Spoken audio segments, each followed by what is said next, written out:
শুধুমাত্র আল্লাহর উপর অটুট বিশ্বাস থাকার কারণে একজন হজযাত্রীর জন্য দুবার বিমান অবতরণ করেন পাইলট। লিবিয়ার দক্ষিণাঞ্চলের এক নির্ভীক যুবক আমির মাহাদি চলতি বছরের হজ পালনের উদ্দেশ্যে রওনা দিয়েছিলেন সৌদি আরবের দিকে, কিন্তু যাত্রা শুরুর মুহূর্তেই ঘটে গেল এক অবিশ্বাস্য ঘটনা। এই ঘটনা ইখলাস ও আল্লাহর কুদরতের জীবন্ত দৃষ্টান্ত হয়ে উঠেছে। ইতিমধ্যে সামাজিক যোগাযোগ মাধ্যমে আলোচনার কেন্দ্রবিন্দুতে পরিণত হয়েছে এই অলৌকিক ঘটনা। আজ থেকে 3 দিন আগের ঘটনা। ঘড়ির কাঁটায় ঠিক তখন 12টা দুপুরে হজের ফ্লাইটের নির্ধারিত সময়। আমির ছিলেন তার দলের সর্বশেষ হাজি, যিনি মিশর হয়ে সৌদি আরবের জন্য ত্রিপুলি বিমানবন্দরে পৌঁছান। কিন্তু এয়ারপোর্টে পৌঁছানোর পরেই নিরাপত্তা কর্মকর্তা জানান তার পাসপোর্ট সংক্রান্ত একটি সিকিউরিটি ইস্যু দেখা দিয়েছে, যার কারণে তিনি প্লেনে উঠতে পারবেন না। এদিকে বাকিরা সবাই ব্লেডিং শেষ করে প্লেনে উঠতে থাকেন, আর আমির আল্লাহর উপর বিশ্বাস রেখে একা বসে থাকেন অজানা এক পরিণতির অপেক্ষায়। এই পরিস্থিতি দেখে এক নিরাপত্তা কর্মকর্তা এসে বলে, আল্লাহ সবকিছুর উপর কুদরত রাখেন, হয়তো এই হজযাত্রা আপনার কপালে ছিল না। কিন্তু আমির ভয় পায়নি, মুখে ছিল দৃঢ়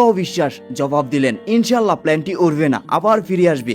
আমার নিয়ত হজের, ইনশাল্লাহ আমি অবশ্যই যাব। তার বিশ্বাসের সঙ্গে জবাব দেওয়ার কিছুক্ষণের মধ্যেই ঘটে গেল প্রথম অলৌকিক ঘটনা। এয়ারপোর্টে ঘোষণা এলো প্ল্যানটি যান্ত্রিক ত্রুটি দেখা দিয়েছে, আর সে কারণেই প্ল্যানটি দ্রুত অবতরণ করবে। এই ঘোষণায় বিমানবন্দরে সবার চোখ এখন ওপরে, কিন্তু তাতেও পাইলট আমিরের জন্য বিমানের দরজা খোলেনি। দ্বিতীয়বারও আমিরকে রেখে বিমানটি উড়ে গেল, কিন্তু দ্বিতীয়বার ছাড়া প্ল্যানটি আবারও সমস্যার সম্মুখীন হন। এবার মৌসুমে জড়ো আবহাওয়ার কারণে প্ল্যানটি নিরাপদে আবার মাটিতে ফিরে আসে। তখন পাইলট নিজে থেকেই বলেন, আল্লাহর কসম, আমি আর বিমান উড়াবো না যতক্ষণ না আমির প্লেনে উঠেন। অবশেষে প্লেনের দরজা খুলে দেওয়া হলো শুধু আমিরের জন্য, আর তিনি উঠে পড়েন সেই বিমানে। সৌদি আরবে পৌঁছে হজ পালনকারী এই যুবক একটি ভিডিও করে বলেন, আমার আনন্দ ভাষায় প্রকাশ করার যোগ্য নয়, আল্লাহ তার কুদরত দেখিয়েছে। এ ঘটনা আমাদেরকে শেখায়, নিয়ত যদি খাঁটি হয় আর ঈমান যদি থাকে পর্বতের মতো অটল, তাহলে আল্লাহ তাআলা এমন দরজা খুলে দেন যা মানুষ কল্পনাও করতে পারে না। আমিরের মতো একজন সাধারণ যুবক, যার নামের কারণে প্লেনে ওঠা আটকে যায়, সে 3 বার অপমান, ব্যর্থতা আর প্রত্যাখ্যার পরেও বলে,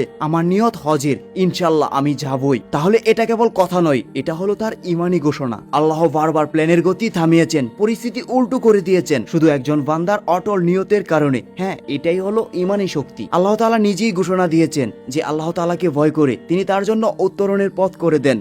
সূরা তালাক আয়াত 2। আল্লাহ যার জন্য যা চান তা তার জন্য সহজ করে দেন। সূরা আলা আয়াত 8। তাই আমাদের উচিত পথ যতই কঠিন হোক বিশ্বাস হারানো নয়, বরং আরো বেশি দোয়া, আরো বেশি দৃঢ়তা। ফলাফল নয়, নিয়ত করাটা জরুরি, কারণ নিয়ত খাঁটি হলে ফলাফল এমনিতেই চলে আসবে।